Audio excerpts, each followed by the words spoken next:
आज का ये सेशन हमारा माइक्रोसॉफ्ट एक्सेल के फ़िल्टर ऑप्शन के बारे में है कि माइक्रोसॉफ्ट एक्सेल के अंदर जब हम डाटा अपना एंटर करते हैं डिफरेंट रोज़ एंड कॉलम्स में, तो उसके अंदर हम फ़िल्टर्स कैसे यूज़ कर सकते हैं। तो उसके लिए हमने क्विकली जाना है होम के अंदर और बिल्कुल लास्ट पे हमारे पास ऑप्शन आता है फ़िल्टर्स का। तो जैसे ही हम उसको क्लिक करते हैं हमारे पास फ़िल्टर्स ऐड हो जाते हैं।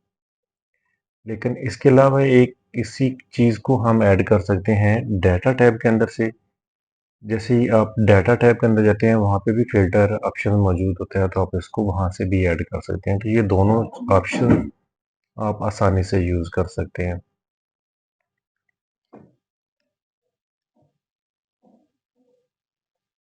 फ़िल्टर ऑप्शंस मेनली यूज़ किस लिए होते हैं? फ़िल्टर ऑप्शन को यूज़ करने के लिए हम अगर हम देखें कि इसके बेसिक यूज़ क्या है, तो हमारे पास एक एक्सेल शीट आप ऐसी ऐसी बना रहे हैं जिसमें कोई थाउज़ेंड्स आपके पास रिकॉर्ड है।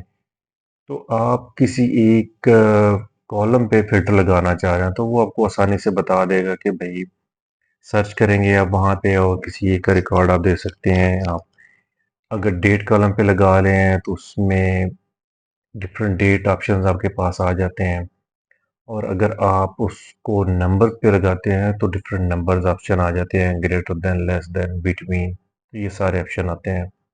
फिर इसी तरह अगर आप इसको टेक्स्ट पे अप्लाई करते हैं, तो वहाँ पे आपके पास कंटेन और नॉट कंटेन और इक्वल टू और इस तरह के सारे। कंटेन का मतलब ये होता है कि एग्जैक्टली स्पेसिफिक कोई टेक्स्ट आप किसी का नाम सर्च कर रहे हैं, तो आप सिर्फ वो इंटर करेंगे नाम, तो आपको वो फिल्टर करके दे देगा कि ये इसके रिलेटेड है, इस तरह के फला फला रिकॉर्ड मौजूद है। तो ये इसके लिए हमारे पास यूज़ होते हैं। एक एग्जांपल के तौर पर हम इसको देख लेते हैं कि हमारे पास यहाँ पे नेम ऑफ स्टूडेंट है। अब जैसे ही हम उसको फिल्टर के ऑप्शन पे क्लिक करते हैं, तो हमारे पास जितनी भी एंट्रीज होती हैं वो सारी डाउनलोड लिस्ट शो हो जाती है। अब जब लिस्ट शो होती है तो उसमें से हम किसी को भी टिक करके तो उसमें से निकाल भी सकते हैं और किसी को ऐड भी कर सकते हैं। यानी कि फ़िल्टर क्लियर करने का भी ऑप्शन हमारे पास मौजूद होता है और किसी चीज़ को उसमें से निकालने का ऑप्शन भी होता है। फिर इसी के अलावा हमारे पास इसको सॉर्टिंग का ऑप्शन होता है। अगर टेक्स्ट है तो उसको हम ए टू जी जो है ना वो सॉर्ट कर सकते हैं, जी टू ए, यानी कि रिवर्स ऑर्डर में असेंडिंग डिसेंडिंग ऑर्डर दोनों में सॉर्ट आउट कर सकते हैं। फिर हमारे पास फिल्टर्स में एक लंबी लिस्ट है, हम सारी चीज़ें इसमें एक्सप्लेन नहीं कर पाएंगे, लेकिन आपने इन चीज़ों को बारी बारी देखना है कि अगर आप इक्वल टू यूज़ करते हैं तो हमारे पास किसी एक स्पेसिफिक के लिए आप यूज़ करते हैं, कोई नंबर कोई टेक्स्ट कुछ भी आप ऐड कर दें तो वो उसके रिलेटेड जो सारे होंगे उनको शो कर देगा। और अगर आप उसको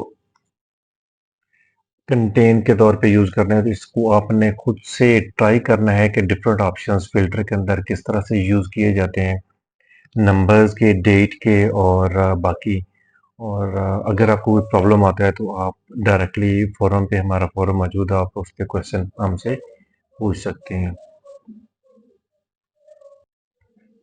एक जिसमें इम्पोर्टेंट चीज़ आपने ज़हन में रखनी है वो ये है कि जब आप इक्वल टू को यूज़ करेंगे ना, इक्वल टू में आपने उसको कंप्लीट सेल वैल्यू देनी है।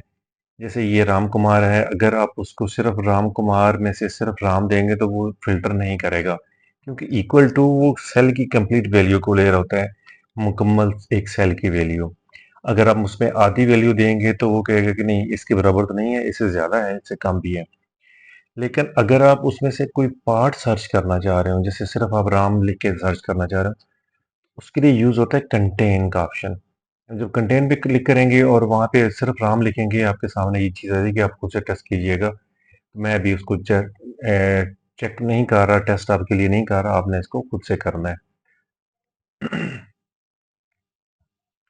फिर एक ऑप्शन होता है कि डज़न्ट कंटेन में डज़न्ट कंटेन या डज़न्ट इक्वल, मतलब वो उस स्पेसिफिक वैल्यू को छोड़ के बाकी सारी वैल्यूज़ हमें शो कर दे।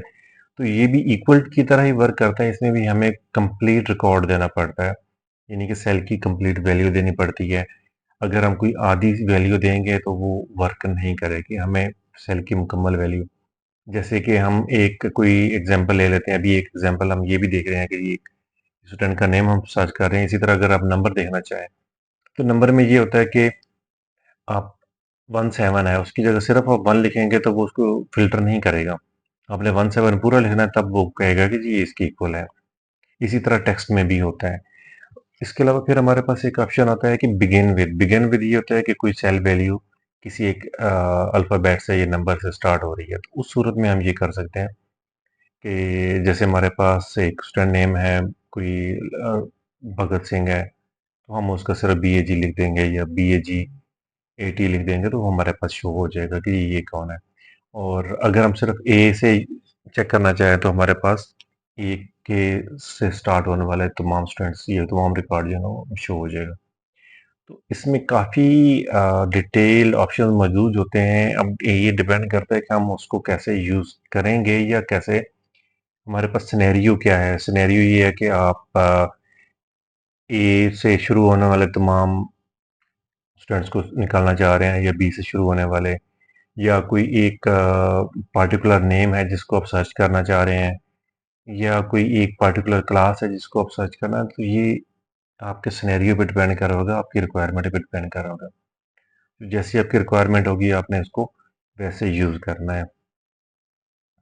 बाकी आपने एक फ़िल्टर जब एक टाइम लगाना है तो दूसरी जब फ़िल्टर आप लगाएँगे तो उसके लिए आपने पहले वाले फ़िल्टर को क्लियर करना है तब लगेगा।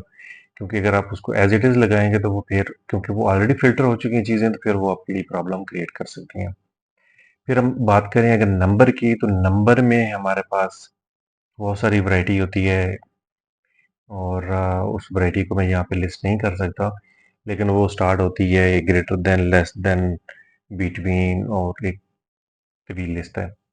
वो आप यूज़ कर सकते हैं। फिर इसी तरह अगर हम पॉइंट में है, कोई पॉइंट वैल्यू पॉइंट में है, जैसे परसेंटेज है तो उसको आपने अगर फ़िल्टर करना है तो उसके लिए आपने पॉइंट में ही वैल्यूज़ देनी है। मतलब आप ग्रेटर देन यूज़ करना चाह रहे हैं और वो वैल्यू परसेंटेज में आपने लिखी हुई है, 100% लिखा हुआ है या 80% लिखा हुआ है, तो आपने उसको ग्रेटर देन अगर 80% करना है तो उसको आपने ग्रेटर देन 0.8 लिखना है, आपने 80 नहीं लिखना। क्योंकि एक्सेल 0.8 को एक्चुअली आपके सामने जो शो कर रहा होता है वो 80% शो कर रहा होता है, लेकिन जो वैल्यू एक्चुअल होती है वो 0.8 ही होती है। तो ये चीज़ें अपने ज़हन में रखनी है डाटा को थोड़ा-सा ऑर्गेनाइज़ करने के हवाले से। अगर आप लेस देन 50% करना चाह रहे हैं तो पॉइंट लेस देन 0.5 आप करेंगे, आप लेस देन 50 नहीं करेंगे। तो ये ओवरऑल सारी सिचुएशन है। अब बाकी आपके सामने जो डाटा आप यूज़ कर रहे हैं, आप कोशिश करें कि यही जो मैं यूज़ कर रहा हूँ इसी तरह का टेबल बना लें, उस पे प्रैक्टिस करें, तो ये आपके लिए चीज़ें बहुत आसान हो जाएँगी।